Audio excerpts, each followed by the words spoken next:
Oh, oh, oh, oh. Africa is the promised land. All right, so if there is a surprise at this festival, this the inaugural staging of the Abi Reggae Festival in Abijan, that surprise would be my guest right now who I'm sitting with. His name is Takana Zion, otherwise called the Black Mafia. Wow. Quite an artist, a big surprise for us because we knew not of his stardom, his celebrity in this part of the world. So we were there last night and saw the entry of this artist to the venue, and that in itself was an event. And then his appearance on stage was so explosive, so magical a moment that we were totally, but pleasantly surprised.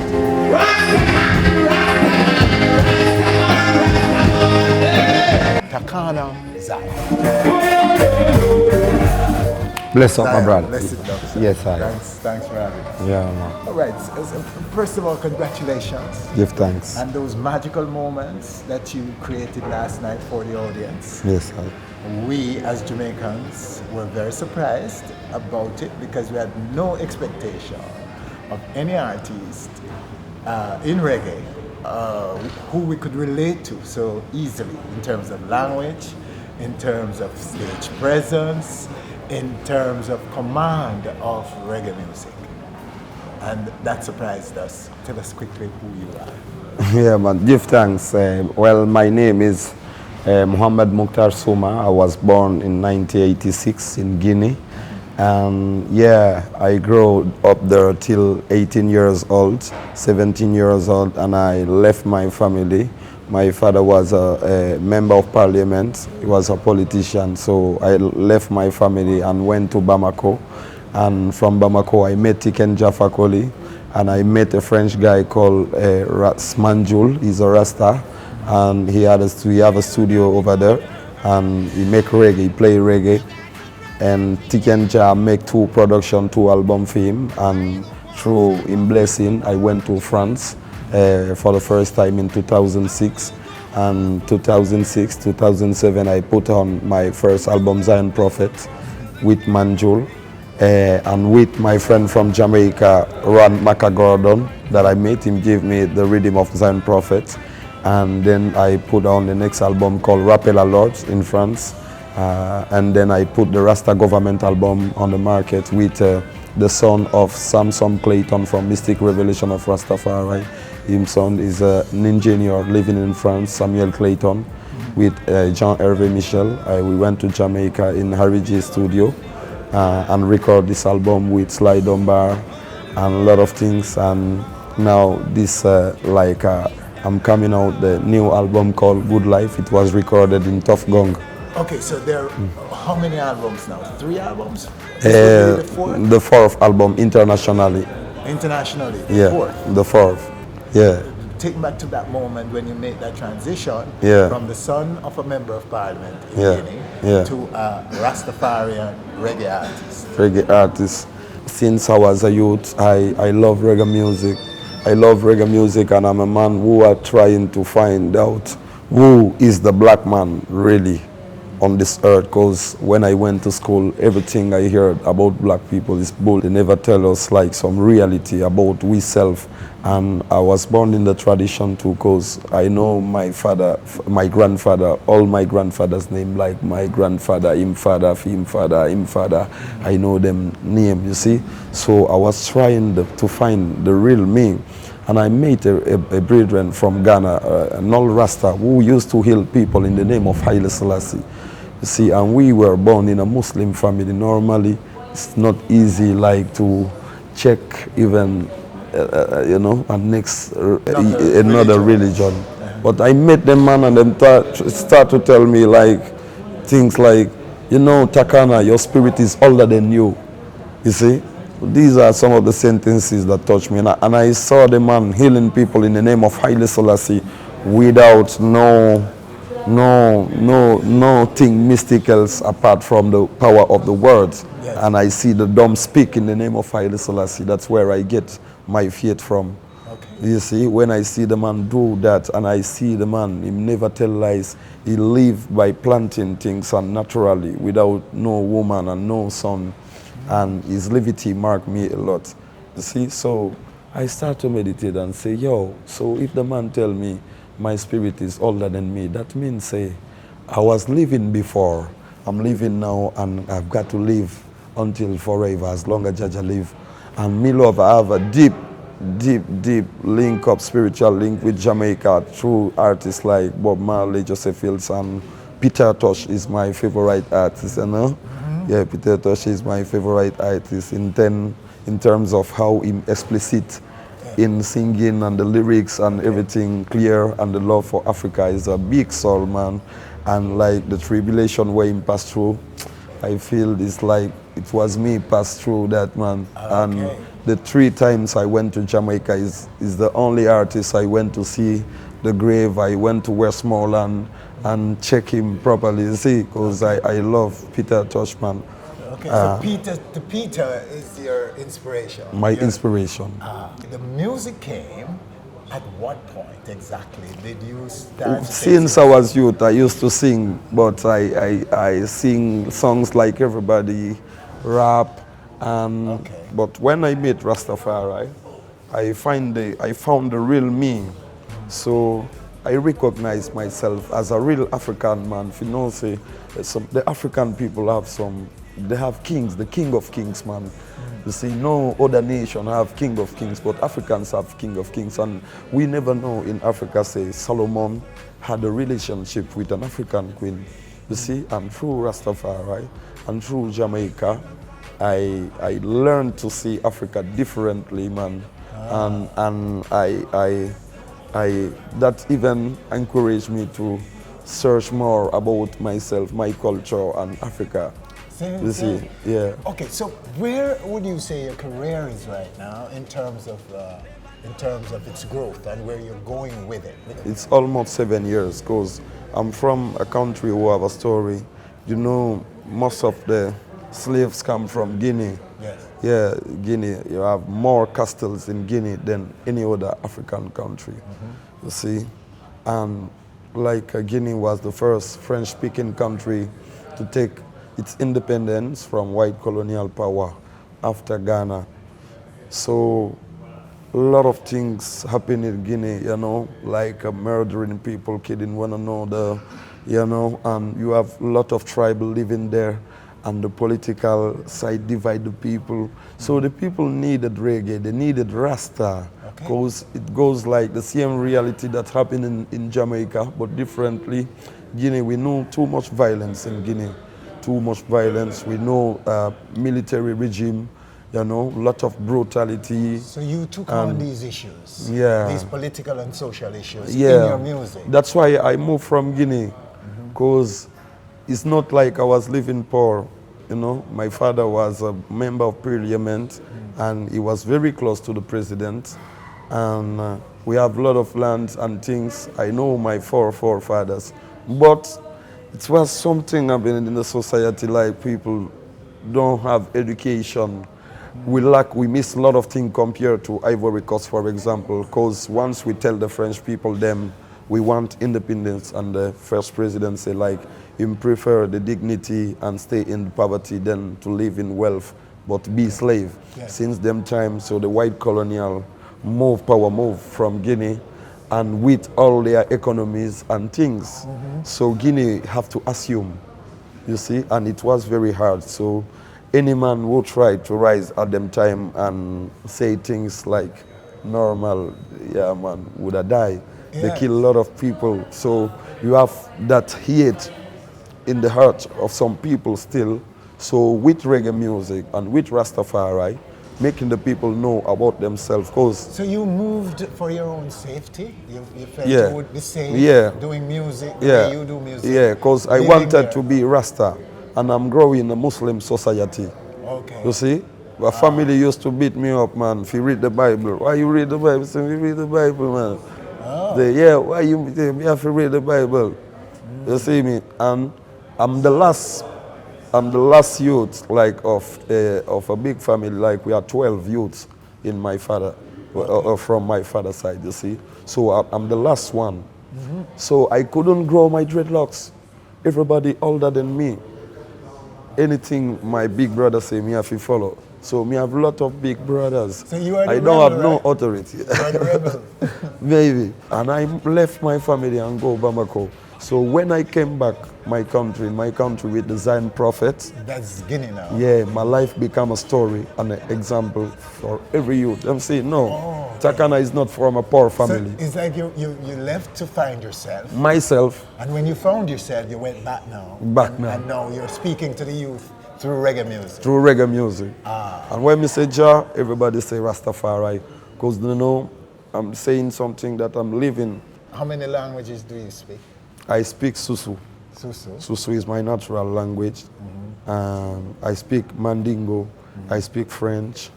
I can hear Fula and speak some Fula. Yeah. Yeah. But though you were performing last night in a French territory, you did your songs mostly, the ones I saw, mostly in English. Yeah. Why so?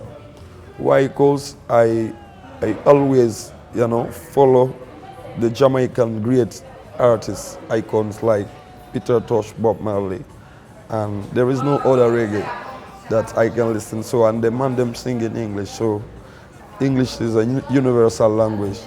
I prefer to communicate. It's very hard for me to make a big tune in a French. Okay, so apart from France and Jamaica, where else have you traveled overseas, outside of Africa? I've been to Germany. I've been to Brussels, Festival d'Or. I've been to Festival Esperanza. I've been to Portuguese twice. I've been to Switzerland 3 times. I've been to Italy. I've been to Birmingham. I've been to, a lot of places. Brazil, man. Would you consider yourself still rising? Yeah, rising. Because I have a lot of things to learn. I burst quick. Yes. In Guinea, we don't have all the things that a Jamaican youth need to be a good reggae artist or to be a good Rasta. So me have to go out of my land and search for right people like this Rowan Kick Gordon, which is like a mirror for me from him. I know a lot of things in Jamaica, from Winston McAnuff. I know Jamaica from Linval Thompson, from brethren like that. I go among them. Anytime I see a Jamaican man, I come, because the love them have for Africa, I have to send them the same love. You see, the same love, because we African living in the house of the king and we never follow the instruction of His Majesty. And Jamaican people far, they are black still, but far on the island. And on Selassie Crown, they know say this man is a king of king and savior. So it's a blessing. So All right. Talk a little bit about your experience in Jamaica, your first visit. How many times have you been there? 3 times. 3 times. Your first visit, what was the shock for you? The shock was I saw the same people I used to live with in Guinea. It's like you is one of my brother in Guinea. Yes. You look like them. Same likewise for the cameraman. You see me? That was the first, and I saw them have box sites. And I saw, you see, the way the people is open. I saw some people drive a bike and sing, man. A woman in a market and tell me how she pose in a video when I'm singing with Capleton. You see? So, Okay. man, I respect that. Yeah, as I told you, I had a lot of friends from Jamaica, like Ron Kick Gordon, and black man living in Spanish Town. So him called me one day and tell me, say, Takana, I tell the prophet about Uno. He say, no, man, black man a trick me. Him tell me about him tell the prophet about me. It's a joke. Capleton. See, that's a joke, man. He don't even know how Capleton big. Yeah. And then me go to Jamaica. I was in a Rebel Salute Festival. I see one of them soldier, and I tell him, say, yo, I want to meet Capleton. And I didn't go tell Capleton that, and Capleton see me. I tell him, say, I'm a youth from Africa, my name is Takana. And Capleton tell me, I know you black man tell me about. So he did tell him? Yeah, he did tell him, really. Yeah. So I say, him say, go with black man in my place. So I go with black man, and black man is a singer too from Jamaica, and he's a good friend of Capleton. So we went there and recorded a song from my Rasta Government album called Glory. And from that, we bring him down Guinea with 13 people from Jamaica. You see, I bring Dub Tony Crew, a music band from Jamaica to Guinea to play the Rasta Government with me. So I don't have all the tools I need now to do what I want to do with my brothers in Jamaica. You know, all I accept from Jamaica is like Jamaica help me out to spread this message for every black man to every black nation. You see, we need the help from Jamaica, you see. From Jamaica, we want to make a promotion for we music because we know we really love Jamaica. You see? Could you tell me a little bit about some of your key objectives in music? What would you want to achieve overall when all is said and done? Okay. So me as a man who want to build schools and build hospitals. Yes. And we can do that in Guinea because we have lands. I tell people I love Haile Selassie. I want to build a school and show them I love Haile Selassie. I tell them I love Marcus Garvey. I want to build something and show them I love Haile Selassie because them people, them leaders, they fought all their life to educate people because everything in this world is just about education. So we have to give the black people education. And then project me want to do, and me want repatriate. I want to be the one who give the courage to the Jamaicans and the brethren, not even Jamaica, Trinidad, and you and America to come back Africa. You see, because we Africans have a part of the story that you never know in Jamaica. And the Jamaican people have an education that we don't have in Africa because they've been living a long time with the white people and they learn a lot of things from them. Because the African youth looking at the TV and looking for some American stars who are not necessarily the example. Haile Selassie is the example. It's the family concept that killed. Because in Africa, for example, before a long time ago, our ancestors time, you have to have a family. You cannot get a woman like this and have a baby. If you go like that, you have no respect in the society, in the real African society. And when you go in America, it's different. Everyone have a youth with a woman and they are not married.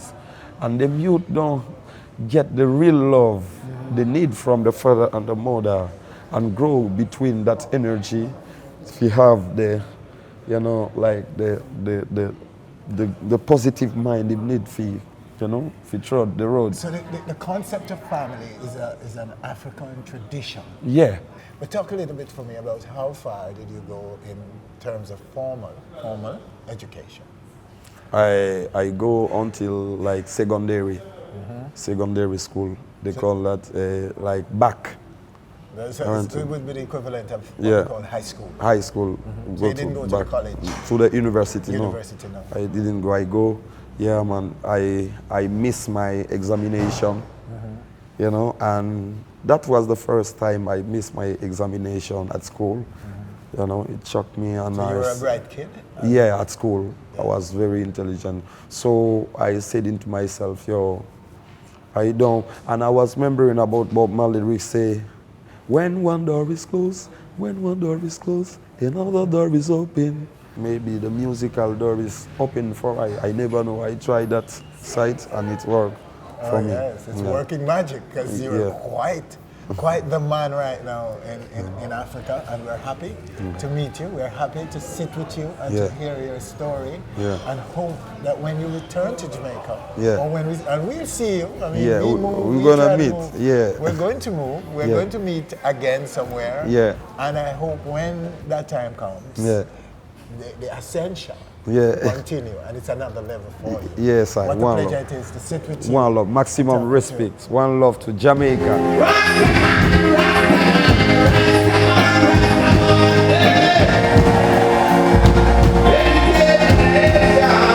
That brings us to the end of this special piece from the Ivory Coast.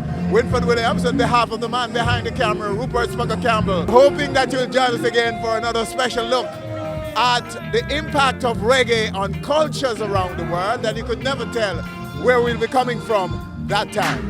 Oh, we're going to the promised land. Black man, white man, Indian, we all got children. Oh,